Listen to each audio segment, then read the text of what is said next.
সবাইকে স্বাগতম। সুস্থ দেহ সুস্থ মন, ভালো থাকুন সারা জীবন।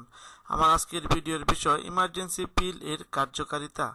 আমার এই ভিডিওটি যদি আপনাদের ভালো লেগে থাকে অবশ্যই চ্যানেলটি সাবস্ক্রাইব করবেন। চলুন দেখে নিই আজকের এই ভিডিওটি। সাধারণত জন্ম নিয়ন্ত্রণ একটি গুরুত্বপূর্ণ প্রক্রিয়া।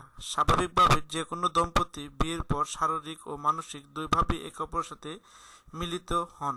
এমন অবস্থায় মেয়েরা সাধারণত খুব তাড়াতাড়ি গর্ভবতী হতে চায় না।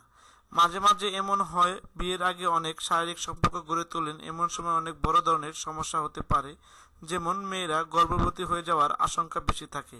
তাহলে এ সময় কি করা যেতে পারে? জন্ম নিয়ন্ত্রণের জন্য অনেক রকম উপায় আছে।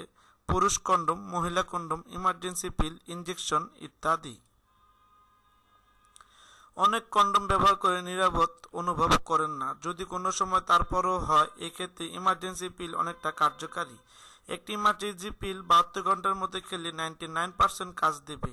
ধরুন আজ শারীরিকভাবে মিলিত হলে আগামী 2 দিনের মধ্যে ইমার্জেন্সি খেতে হবে। 72 ঘন্টার মধ্যে খেলে গর্ভবতী হওয়ার কোনো আশঙ্কা থাকে না। আসুন কয়েকটি ইমার্জেন্সি পিল সম্পর্কে জেনে নেই। এমকন, আই পিল, নরিক্স, নরপিল। উপরে সবগুলো পিলই 72 ঘন্টার মধ্যে খেলে গর্ভবতী হওয়ার আশঙ্কা থাকে না।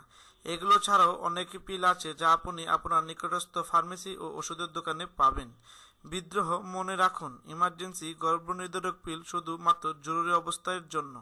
এটি নিয়মিত ব্যবহারযোগ্য নয়, কারণ এর গর্ভধারণ রোধ করার ক্ষমতা নন ইমার্জেন্সি গর্ভনিরোধক সময় থেকে কম কার্যকারী। তাছাড়া বারবার ইমার্জেন্সি ও জরুরি গর্ভনিরোধক পিল সেবনে পার্শ্বপ্রতিক্রিয়া আশঙ্কা থাকে, যেমন অনিয়মিত মাসিক, তবে এর বারবার ব্যবহার কোনো স্বাস্থ্যের ক্ষতি করে না।